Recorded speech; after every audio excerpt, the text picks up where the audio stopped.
The endless room. Jacob awoke in the dark, cold sweat clinging to his skin. The room was silent, but something felt wrong. His heart pounded in his chest as he fumbled for the light switch beside the bed. Nothing. The room remained bathed in pitch black. His hand brushed against the wall, but it wasn't the familiar smooth surface of his bedroom. It felt rough, almost damp, like stone. He stood up cautiously, reaching out in front of him, trying to find his bearings. His fingers met nothing but air. He took a step forward, then another. But the room stretched on. There should have been a wall by now, the door, but there was nothing. The darkness seemed to pulse around him, thick and oppressive. Panic clawed at his throat. He fumbled for his phone in his pocket and turned on the flashlight. The beam cut through the darkness, but only barely. The walls were no longer there. The room seemed to have expanded into something vast, something impossible. The light illuminated nothing but cold, empty space.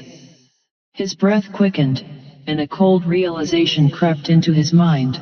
He was no longer in his bedroom. Suddenly, the light flickered and died. The darkness closed in again, but now it wasn't just an absence of light, it was alive. It pressed against him, heavy and suffocating, a palpable presence. Jacob turned, but there was no sense of direction. His pulse raced, every breath feeling thick in his throat. He was utterly, terrifyingly alone. Then he heard it. A low, scraping sound. Like something dragging across the stone floor. It was distant, barely audible, but it was getting closer. Jacob stood frozen, his ears straining to pinpoint the noise. The scraping continued, slow and deliberate, closing the distance between them. "Who's there?" His voice trembled, swallowed by the oppressive blackness. No response, just the relentless sound of something dragging closer. His breath hitched, and he turned, running blindly into the void. He couldn't see, couldn't feel anything except the cold air rushing past his face. He ran for what felt like minutes, hours, time stretched and twisted in the dark. Then he hit something. A wall finally. He slammed into it, his hands desperately feeling for a door, a handle, anything. But there was nothing but the slick, wet surface of the stone. He banged his fists against it, screaming for help. The sound echoed, swallowed by the vastness. The scraping sound grew louder now, closer. It was coming from behind him. Jacob turned slowly, dread wrapping around him like a vice. His phone flickered back to life, casting a dim, shaky light onto the floor. And then he saw it. A figure stood just a few feet away, hunched and twisted. Its limbs were unnaturally long, dragging along the floor as it moved.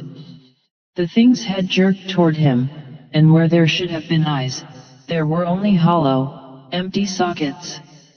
Its mouth hung open, a gaping void, emitting a low, guttural growl.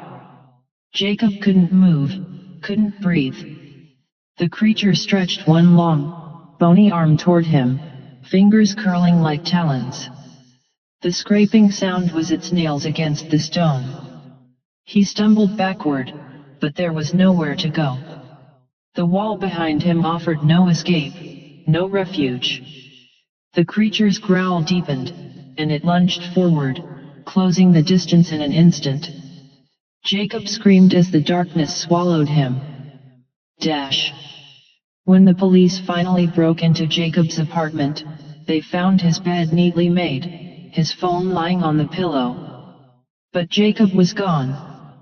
The only trace of him was a smear of blood on the wall and the faint sound of scraping barely audible, but there, lurking in the silence. Let me know how that one felt.